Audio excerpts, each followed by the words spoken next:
बहुत समय पहले की बात है। एक सन्यासी गांव के बाहर नदी में स्नान कर रहा था। तभी वहां से एक राहगीर गुजरा। उसने सन्यासी से पूछा, महात्मा, मैं बाहर गांव का रहने वाला हूँ। मैं अपने गांव को छोड़कर इस गांव में बसना चाहता हूँ। कृपया करके बताइए कि इस गांव के लोग कैसे हैं।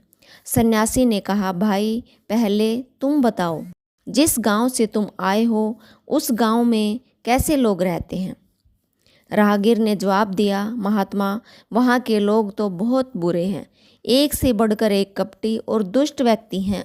सन्यासी बोला, इस गांव में भी दुष्ट और कपटी लोग ही रहते हैं। राहगीर ये बात सुनकर वहाँ से चला गया। कुछ देर बाद एक और व्यक्ति वहाँ से गुजरा। उसने भी नदी के किनारे रुककर साधु महाराज से पूछा, महात्मा, मेरे गांव में बाढ़ आ गई है। इस कारण मुझे नई जगह पर बसना पड़ेगा। क्या आप मुझे बता सकते हैं कि इस गांव में कैसे लोग रहते हैं?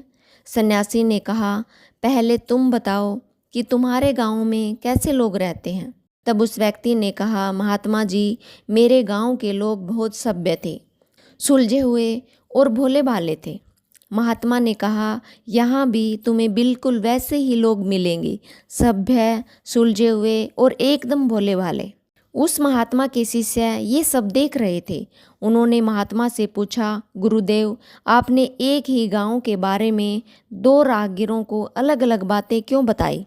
इस पर सन्यासी ने मुस्कुराकर कहा, बच्चों, याद रखना, आमतौर पर हम चीज़ों को वैसा नहीं देखते जैसी वे हैं, बल्कि हम उन्हें वैसा देखते हैं जैसे हम खुद हैं।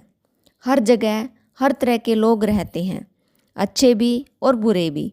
अब यह हम पर निर्भर है कि हम किस तरह के लोगों को देखना चाहते हैं। दोस्तों, जैसी हमारी सोच होती है, हमें लोग भी वैसे ही दिखाई देते हैं। बात तो सिर्फ सोच की है।